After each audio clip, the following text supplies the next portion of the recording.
Hello बच्चों, कैसे हैं आप सब। बच्चों क्लास 12 इलेक्ट्रोकेमिस्ट्री से आज हम पढ़ने जा रहे हैं इलेक्ट्रोलाइसिस और इलेक्ट्रोलाइटिक सेल। ठीक है बच्चों, तो इलेक्ट्रोलाइसिस की सबसे पहले डेफिनेशन पढ़ेंगे। The process which leads to a chemical change on passage of electricity through an electrolyte. ठीक है, किसी इलेक्ट्रोलाइट से अगर हम इलेक्ट्रिसिटी को पास कराते हैं तो जो उसमें केमिकल रिएक्शन होती है, केमिकल चेंज होती है, इस प्रोसेस को क्या कहते हैं, इलेक्ट्रोलाइसिस कहते हैं। ठीक है, वो जो इलेक्ट्रोलाइट होगा या तो वो डिजोल्व स्टेट में होगा, या तो वो एक्वस सॉल्यूशन में होगा, या वो मोल्टन स्टेट में होगा। ठीक है बच्चों, तो ये हमारा क्या था, इलेक्ट्रोलाइसिस। इसके बाद बच्चों हम पढ़ते हैं इलेक्ट्रोलाइटिक सेल। जो हमारा टॉपिक है वो है इलेक्ट्रोलाइटिक सेल। ठीक है, चलिए पहले बेसिक को इंट्रोड्यूस करा देते हैं। बच्चों हमने पढ़ा था गैल्वेनिक सेल। ठीक है, गैल्वेनिक सेल हमने अभी पढ़ा था पिछली कुछ वीडियोस में, गैल्वेनिक सेल। और आज हम पढ़ने जा रहे हैं इलेक्ट्रोलाइटिक सेल। ठीक है, थोड़ा सा बेसिक चीज़ें याद रखेंगे। गैल्वेनिक सेल में बच्चों जो हमने एनोड यूज़ किया था, वहाँ पर एनोड क्या था बच्चों, नेगेटिव। कैथोड क्या था बच्चों, यहाँ पर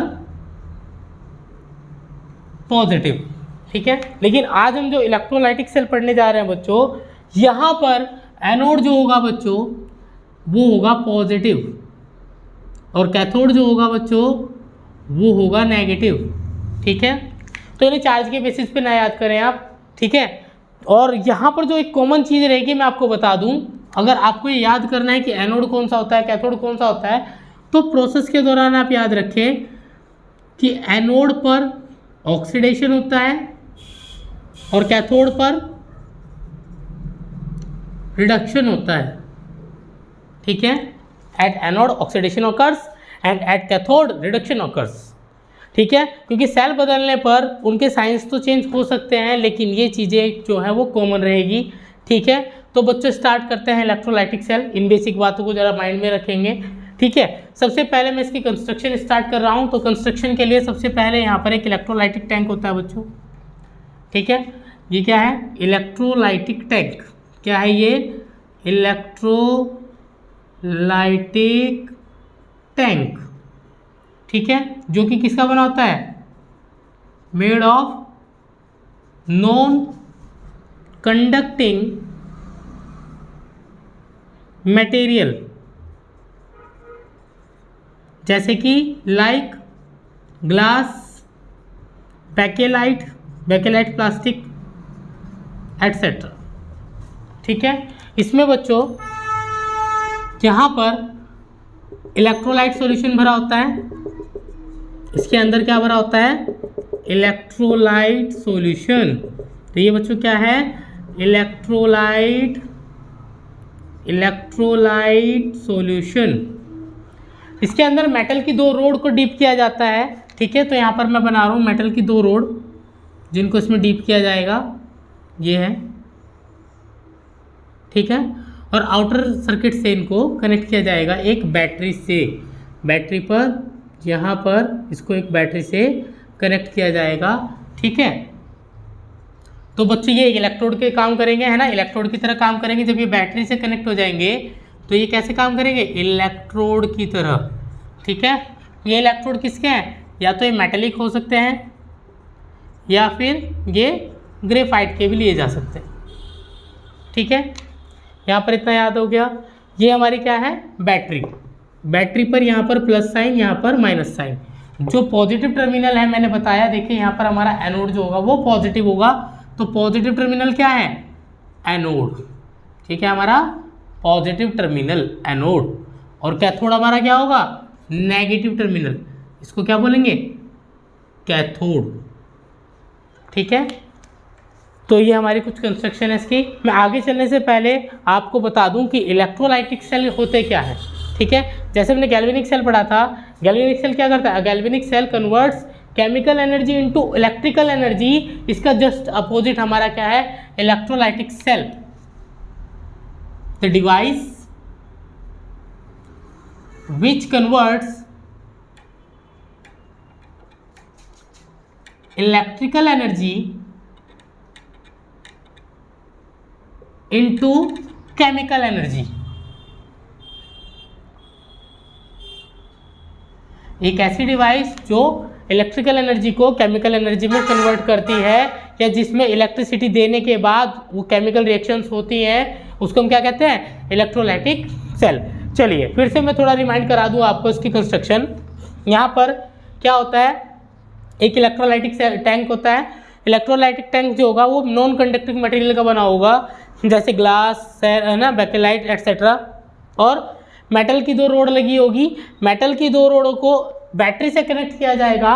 पॉजिटिव टर्मिनल से जो इलेक्ट्रोड जुड़ी होगी उसको एनोड, नेगेटिव टर्मिनल से जो इलेक्ट्रोड जुड़ी होगी उसको कैथोड।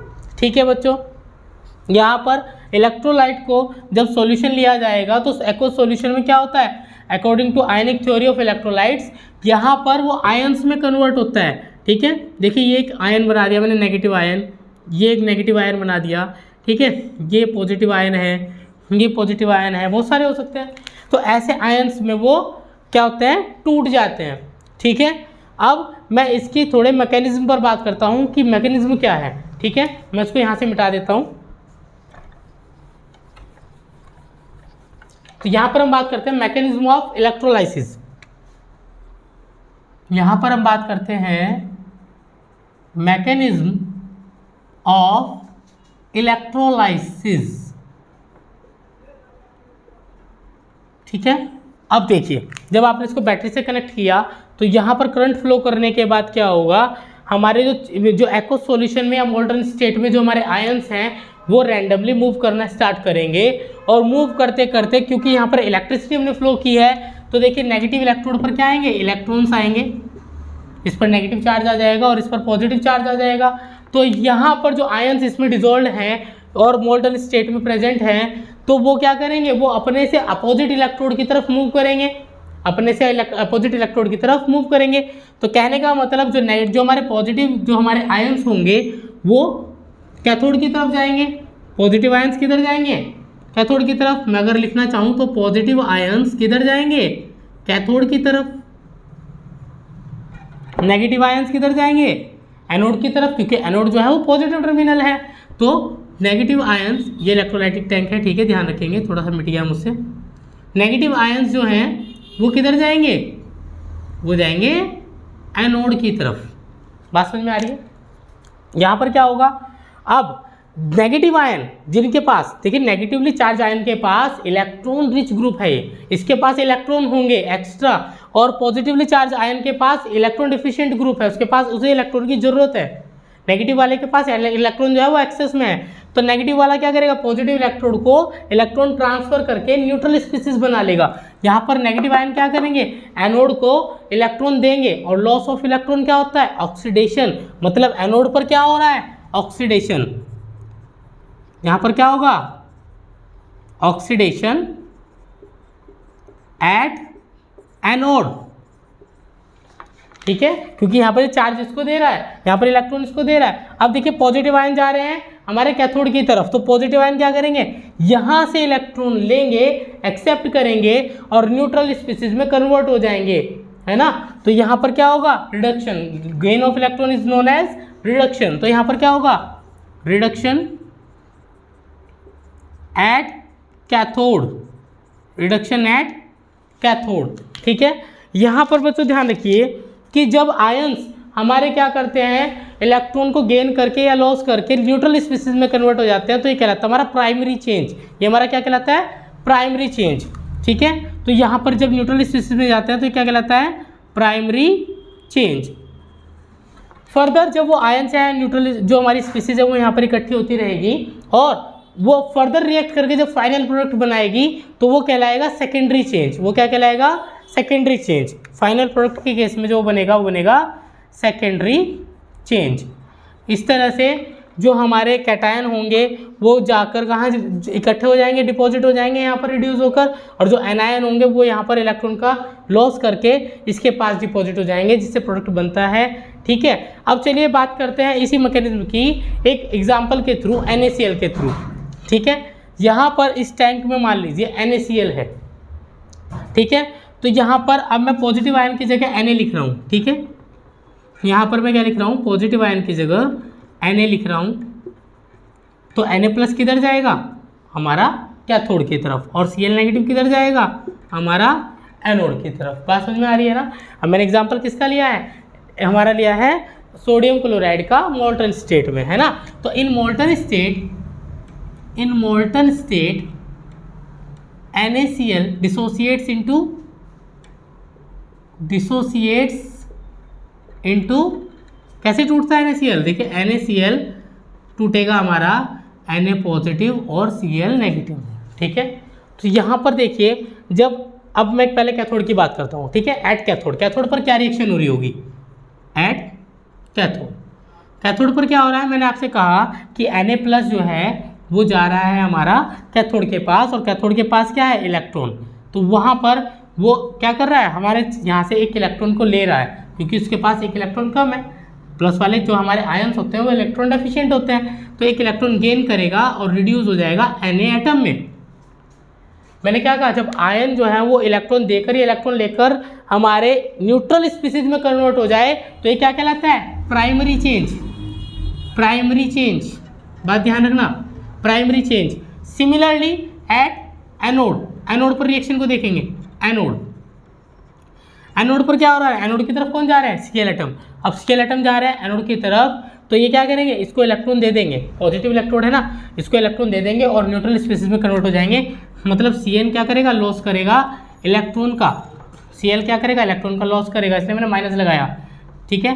इलेक्ट्रॉन का लॉस करेगा तो क्या बनेगा, Cl एटम। या फिर इस रिएक्शन को मैं ऐसे लिख सकता हूँ कि Cl नेगेटिव लॉस करेगा एक इलेक्ट्रॉन को, तो Cl बन जाएगा। देखिए जब ये न्यूट्रल स्पीसीज में कन्वर्ट होगा, मैंने पहले भी बताया क्या होगा, प्राइमरी चेंज,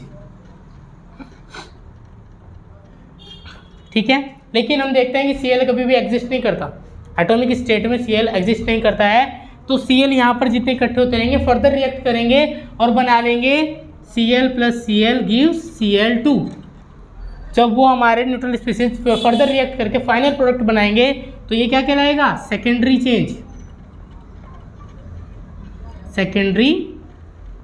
चेंज, ठीक है। इस तरह से क्या होगा कि क्लोरीन हमें कहाँ मिलेगी, एनोड पर, है ना। एट एनोड क्या मिलेगा, एनोड पर हमें क्लोरीन। एट कैथोड पर क्या मिलेगा, सोडियम, ठीक है। तो इस तरह से यहाँ पर प्रोडक्ट फॉर्म हो जाएंगे, ठीक है। तो बच्चों ये प्रोसेस है हमारा इलेक्ट्रोलाइसिस का। इसके बाद में अभी बात करता हूँ क्राइटेरिया ऑफ प्रोडक्ट फॉर्मेशन, ठीक है। इसका स्क्रीनशॉट ले लीजिए, फिर मैं आगे चलता हूँ। चलिए बच्चों, तो क्राइटेरिया ऑफ प्रोडक्ट फॉर्मेशन के लिए बात करते हैं। अब बच्चों क्या है, तो मैंने आपको बताया मोल्टन सोडियम क्लोराइड का case, criteria for product formation. यह मैंने आपको बताया था कि देखिए क्राइटेरिया ऑफ प्रोडक्ट फॉर्मेशन ये हमें बताता है कि किस टाइप का प्रोडक्ट जो है हमें एनोड पर और कैथोड पर मिल रहा होगा, ठीक है। मैं आपको बताऊं, यहाँ पर अभी हमने लिया था मोल्टन NaCl का केस। अगर हम एक्वस NaCl का केस लेते, concentrate solution of NaCl aqueous form में, तो यहाँ पर Na डिसोसिएट होता है, NaCl dissociates Na plus Cl negative, ठीक है। इस रिएक्शन के अकॉर्डिंग जैसे प्रोडक्ट अभी बना था वैसे बनना चाहिए, लेकिन क्या होता है कि यहाँ पर एनोड पर मिलता है हमें क्लोरीन और कैथोड पर जो प्रोडक्ट मिलता है वो मिलता है हाइड्रोजन, ठीक है। हमें क्या मिलना चाहिए था, सोडियम की जगह क्या मिल गया, हाइड्रोजन। क्यों मिला, क्योंकि अब यहाँ पर ध्यान रखेंगे दो बातें। देखिए, the ions have higher reduction potential reduced first. जिन भी सब्सटेंस का, जिन भी आयंस का हायर स्टैंडर्ड पोटेंशियल होगा, हायर रिडक्शन पोटेंशियल होगा, वो पहले रिड्यूस हो जाएंगे। हाइड्रोजन का जो रिडक्शन पोटेंशियल है वो सोडियम से ज़्यादा है, तो सोडियम से पहले रिड्यूस कौन हो जाएगा, हाइड्रोजन। तो उस केस में मुझे यहाँ कौन सा प्रोडक्ट मिलेगा, सोडियम की जगह हाइड्रोजन। यहाँ पर क्या होगा, सेकंड केस ध्यान रखिए, the ions have lower reduction potential oxidized first, यानी कि जिनकी रिडक्शन पोटेंशियल वैल्यू कम होगी वो ऑक्सीडाइज हो जाएगा पहले, ठीक है। तो हम पहले क्या करेंगे, जब भी कोई भी हम इलेक्ट्रोलाइट ले रहे होंगे तो प्रोडक्ट फॉर्मेशन में ये बात ध्यान रखनी है कि जिनका रिडक्शन पोटेंशियल वैल्यू ज़्यादा होगा वो रिड्यूस हो जाएंगे पहले, जिनका रिडक्शन पोटेंशियल वैल्यू कम होगा वो ऑक्सीडाइज हो जाएगा। तो इससे पता लगता है कि कौन पहले प्रोडक्ट बनेगा और कौन से इलेक्ट्रोड के पास कौन सा। जैसे यहाँ पर क्लोरीन गैस मिलेगी एक्वस के गैस में, और यहाँ पर सोडियम की जगह क्या मिलेगा, H2, ठीक है। तो वहाँ पर कैथोड पर जो रिएक्शन होती है वो रिएक्शन वो ना होकर जो यहाँ हो रही थी वो होगी एट कैथोड। वहाँ पर जो H2O है उसमें सॉल्यूशन में वो 2 इलेक्ट्रॉन लेगा और यहाँ बनाएगा H2 प्लस OH नेगेटिव, ठीक है। यहाँ पर अगर 2 से मल्टीप्लाई कर दें तो 2H2 प्लस 2OH नेगेटिव, ठीक है। तो ये बात ध्यान रखेंगे, H2 प्लस 2OH नेगेटिव, ये 2 हटा दो, ठीक है, बैलेंस हो जाएगा, ठीक है। इस केस में क्या होगा कि हाइड्रोजन पहले डिपॉजिट हो जाएगा कैथोड पर जाकर, ठीक है। तो क्राइटेरिया ऑफ प्रोडक्ट फॉर्मेशन में आपको 2 बातें याद रखनी है कि जिनका रिडक्शन पोटेंशियल वैल्यू ज़्यादा होगा वो पहले रिड्यूस होंगे और जिनका रिडक्शन पोटेंशियल वैल्यू कम होगा वो पहले ऑक्सीडाइज होंगे, ठीक है बच्चों। तो मुझे आशा है कि आप लोगों को बहुत अच्छे से समझ में आया होगा, ठीक है बच्चों। अच्छे से पढ़ाई करिए, अच्छे मार्क्स के लिए पढ़िए, ठीक है। लेकर आएंगे आपके लिए नेक्स्ट वीडियो जल्दी ही, तब तक के लिए थैंक यू बच्चों।